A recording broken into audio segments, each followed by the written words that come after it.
Bienvenidos a una nueva sesión de su programa favorito, La Pedagogía Contrahegemónica, en donde cada semana tenemos nuevos invitados e invitadas a discutir en torno a temas contingentes, referencias bibliográficas y relatos históricos. En esta ocasión nos llegó una noticia de último minuto, en donde en primera mitad del siglo XIX aconteció una de las crisis más relevantes en el continente europeo, debido a las invasiones napoleónicas por parte de Napoleón Bonaparte, quien gobernaba Francia e intentaba invadir las potencias españolas, portuguesas y del Reino Unido. Esta situación generó una profunda crisis en los países ibéricos debido al encarcelamiento del monarca, el rey Fernando VII, en 1808, que a su vez contribuyó a que la corona portuguesa se trasladara desde Lisboa a Brasil.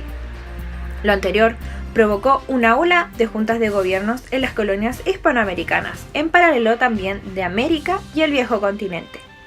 Esto permitió que varias juntas de los gobiernos hispanoamericanos tomaran partido de estos ideales para así practicarlos en sus formas de gobernabilidad de cada territorio. Sin embargo, tanto lo hicieron que la Constitución de Cádiz de 1812 en España fue la que marcó la pauta del proceso constitucionalista. Como nuestros televidentes ya saben, este programa se destaca por entrevistar a profesores y profesoras de distintas disciplinas de la educación, para dar cuenta una contramirada más crítica ante la historia tradicional. Por lo mismo, este proceso histórico es relevante enmarcarlo en el currículum nacional de Historia, Geografía y Ciencias Sociales, en el nivel escolar de primero medio, en el objetivo de aprendizaje que invita a explicar las ideas republicanas y liberales y su relación con las transformaciones políticas y económicas de América y de Europa durante el siglo XIX, considerando así, por ejemplo, el parlamentarismo como modelo de representatividad, el constitucionalismo y el movimiento abolicionista. Sin embargo, este documento del currículum deja meramente como ejemplo la acción de relacionar a la corriente liberal con los procesos constituyentes iberoamericanos y europeos, sin considerar cómo estos influenciaron al momento de organizar las nuevas naciones independistas. En este sentido, surge la siguiente interrogante: ¿de qué manera es posible evidenciar las influencias de las ideas liberales provenientes desde la península ibérica en los constitucionalismos de las sociedades iberoamericanas? Esta interrogante será discutida por nuestros invitados e invitadas a la vuelta de una pequeña pausa comercial. Bienvenidos a un nuevo capítulo de la Pedagogía Contrahegemónica. El día de hoy tenemos 3 invitados, son profesores de la Universidad Alberto Hurtado, los cuales conversarán e invitarán a conocer en torno a la influencia liberal sobre los procesos constitucionales iberoamericanos.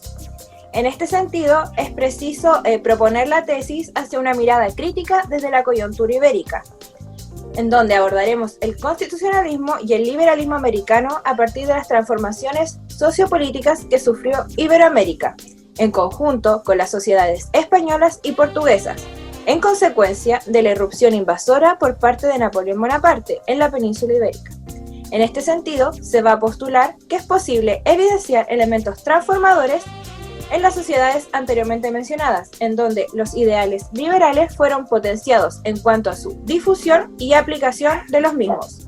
Como consecuencia de esta situación coyuntural que existía en la Europa del siglo XIX, no obstante, la transformación de estos procesos ocurrió de manera desigual, debido a que las distintas colonias americanas se fueron entendiendo de manera constituyente y las formas de gobiernos en las cuales se expresaba la soberanía otorgada a la Constitución. A continuación daremos paso a la profesora Gabriela Quilaqueo, quienes nos darán más detalles. Muchas gracias, Camila. Ya en este caso vamos a trabajar con autores para sustentar nuestra tesis, y en este caso trabajaremos con Marcela Ternavasio, historiadora e investigadora argentina, dentro del campo de la historia política, tanto de Latinoamérica como principalmente de Argentina durante el siglo XIX.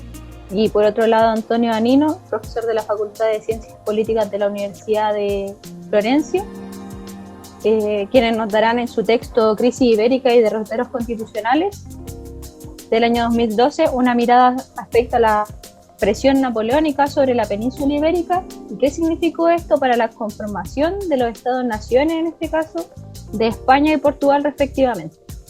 Y cómo fue ese camino, en este caso, esos derroteros constitucionales para llegar a la Constitución de Cádiz de España, en este caso. Ahora pasamos con mi compañera Andrea Rojas, quien va a profundizar con otro texto que es del mismo libro en este caso. Bueno, hola, buenos días. Gracias por la invitación. Dentro de la discusión, el argumento que yo voy a desarrollar va a ser de acuerdo a el texto Orígenes del primer constitucionalismo mexicano de 1810-1824, de la profesora e investigadora Ivana Frasquet, quien basa la mayoría de sus investigaciones en el constitucionalismo gaditano y su trascendencia en España y en México. Lo primero que nos aporta Frasquet es el inicio en la cultura política de México, que se ve enmarcado en la formación del constitucionalismo gaditano y que posteriormente va dando forma a una cultura federal, desde donde se construye posteriormente de la independencia de México, donde logran construir un Estado-nación referente a la representatividad a través de provincias.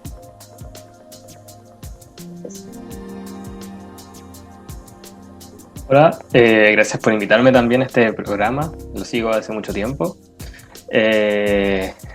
Al igual que mis compañeras docentes, yo también utilizaré otro texto, el cual está escrito principalmente por Iván Hassig, discúlpenme, y Eduardo Posada.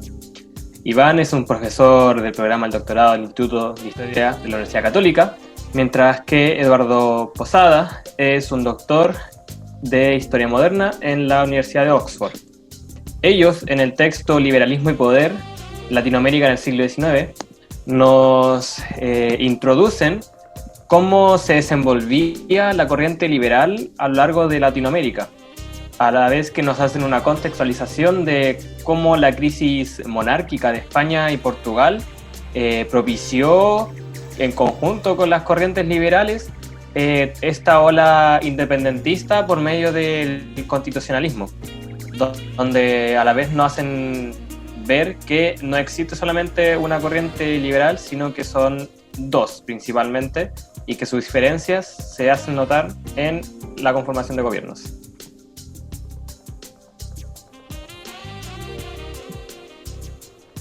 A continuación vamos a hacer una pequeña pausa comercial, pero les invitamos a que se queden porque en el próximo episodio vamos a dar respuesta a la pregunta problematizadora que aborda el tema y las corrientes liberales. Gracias.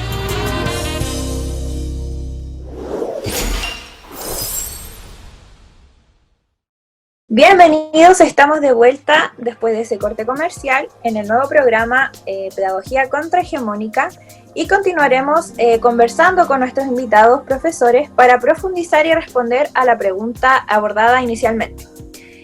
Para ello continuaremos con la profesora Gabriela Quilaqueo, quien abordará sobre los argumentos en torno a la cuestión napoleónica.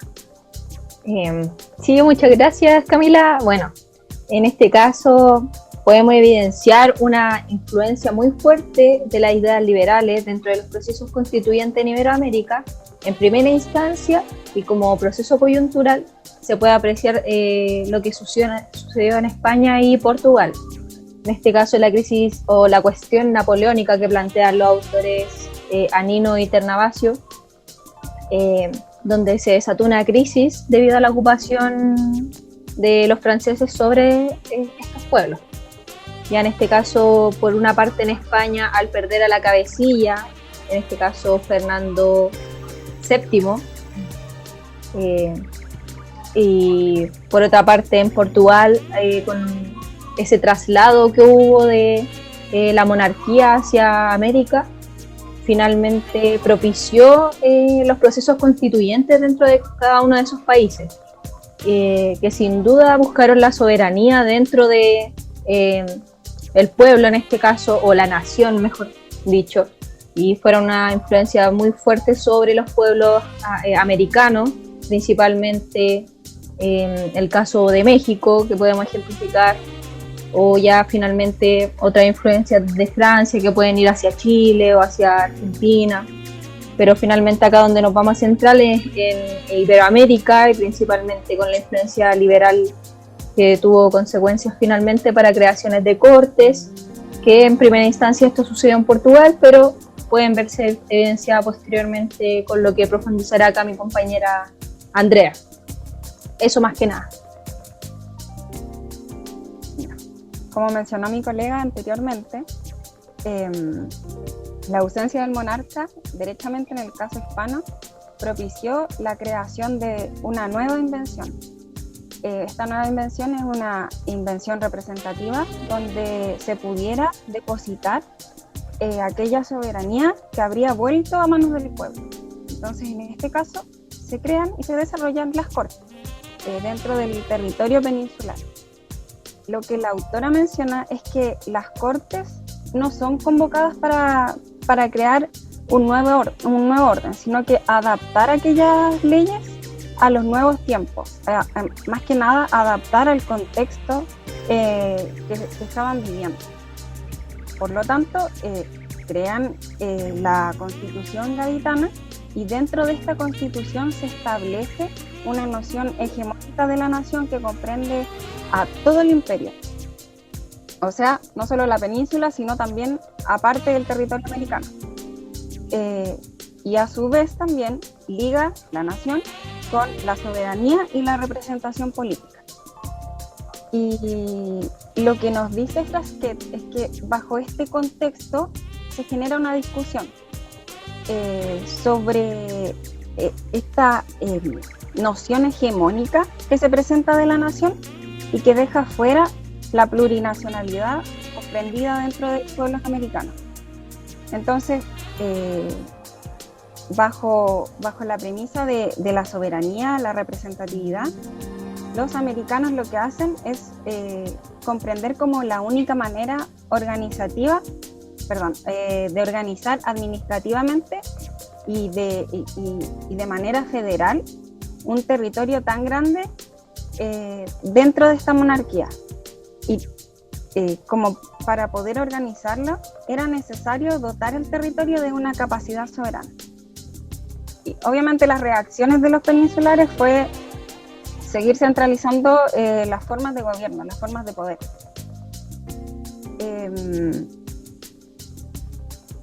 Estas proposiciones son posteriormente tomadas por la insurgencia novohispana, con la conformación, por ejemplo, de la Suprema Junta Nacional Americana, pero que en sus comienzos sigue sustentando aquellos márgenes constitutivos a través del pacto tradicional social entre el pueblo, el monarca y la representatividad del Consejo. Es decir, la Suprema Junta Nacional es una forma representativa, pero aún así no se dividen, no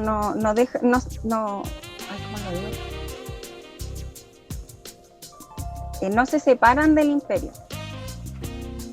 Y no es hasta 1823, ya después de 2 años de su independencia, que México elabora un acta constitucional federal donde por primera vez se deja de lado esa definición de nación establecida en la Constitución gaditana y se da paso a la construcción del Estado-Nación mexicano, pero desde la territorialidad. Y en este contexto incorpora las provincias. Entonces, ¿qué podemos ver acá? Que gracias a los ideales liberales sobre la representación, la soberanía y posteriormente la importancia del territorio, es que los mexicanos fueron pensando políticamente y también creando una identidad política distinta a la comprendida de la monarquía hispana. ¿Qué es lo que nos dice la historiografía tradicional? se menciona que la crisis de orden monárquico se desarrolla de manera espontánea. Y así también la conformación del Estado-Nación, como algo automático, como algo natural, y no se considera que las naciones surgen producto de las tensiones referidas al marco institucional imperial. Y ahí doy paso a mi compañero.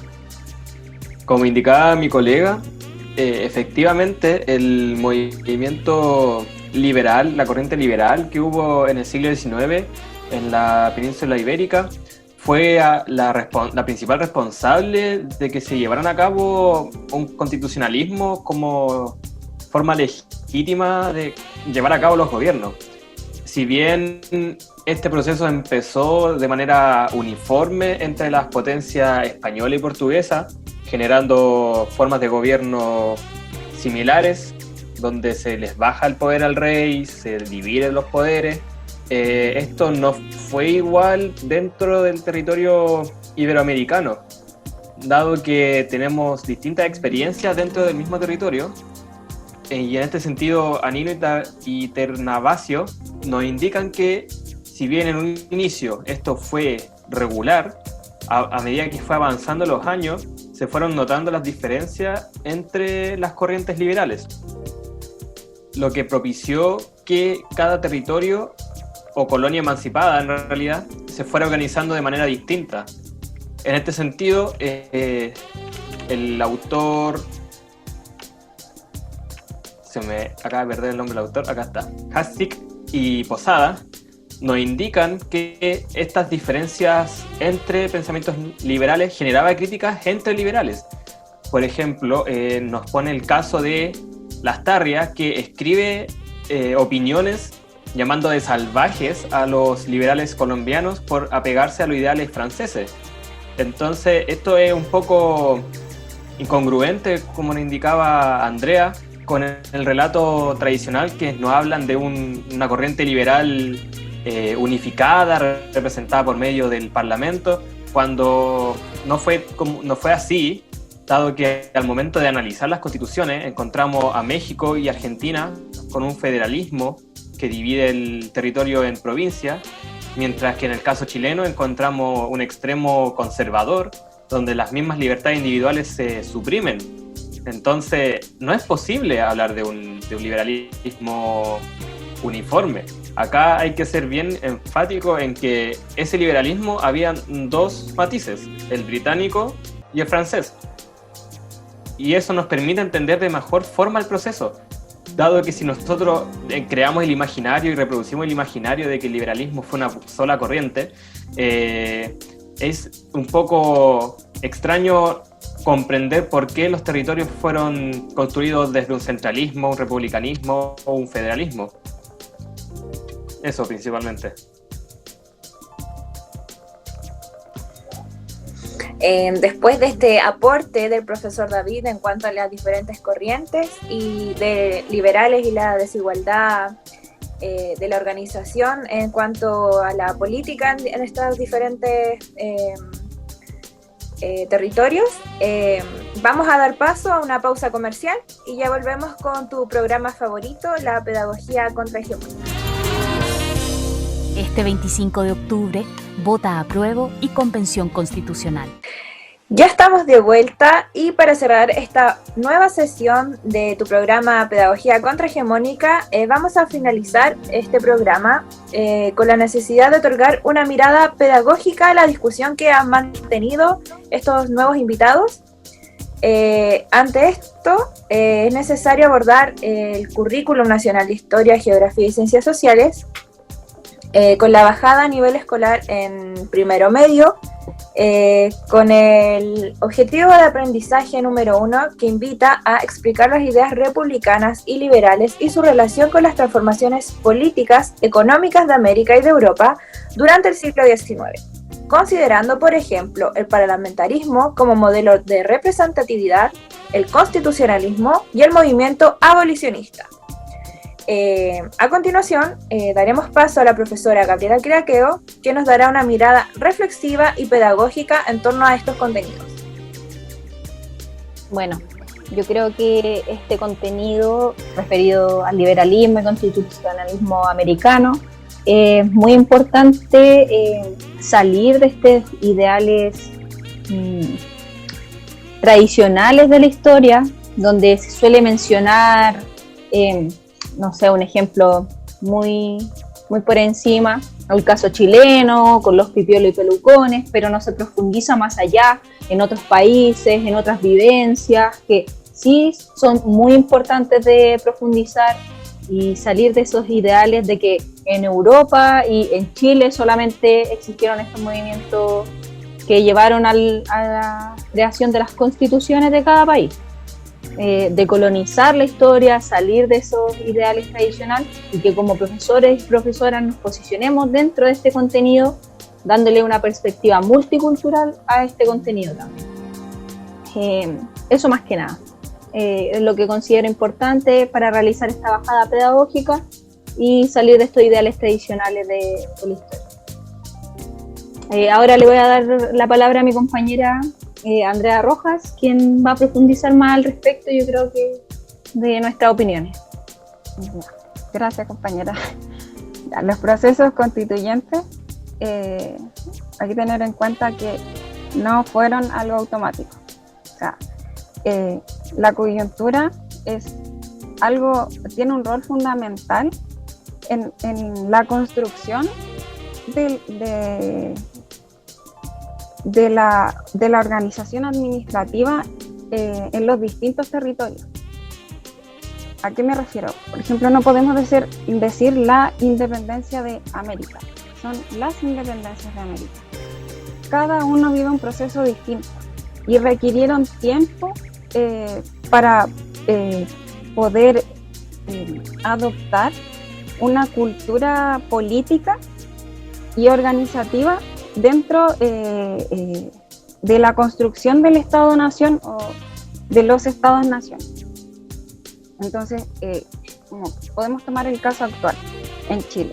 El tema de la nueva Constitución. Es algo que sí, efectivamente requiere tiempo, es un proceso, pero es un proceso que se ha vivido a lo largo de la historia. Entonces, no es algo ajeno. No es algo no es algo a lo que debamos tenerle miedo, temor, porque así fue como se fueron construyendo y organizando los distintos territorios dentro de América. Eso más que nada.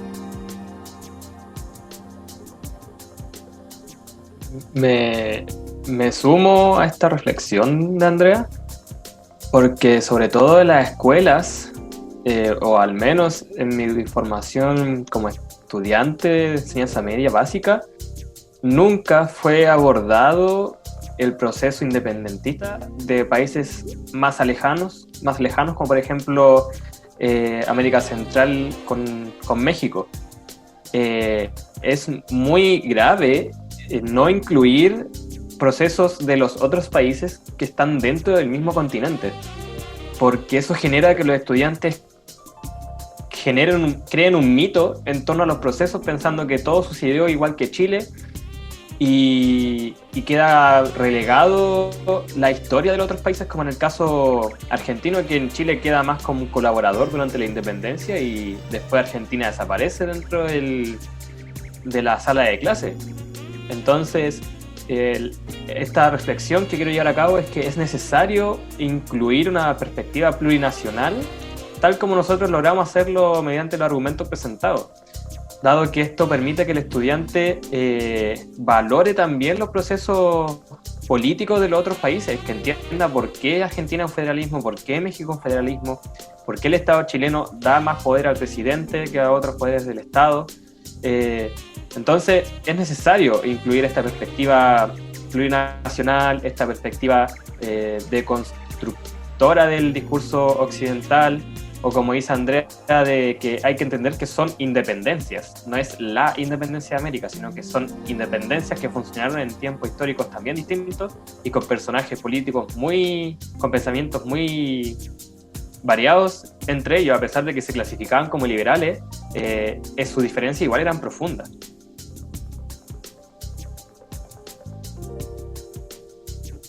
Bueno, en verdad, para finalizar, creemos que es muy necesario tener en cuenta estos procesos constituyentes como el que estamos viviendo actualmente, y los dejamos a todos, invitadas e invitados, a que vayan a votar el 25 de octubre y tengamos en nuestras manos la decisión sobre nuestro proceso constituyente actual. Eso más que nada, nosotros, al menos yo y mis compañeros, todos votamos a prueba. Así que eso, chiquillos y chiquillas, muchas gracias.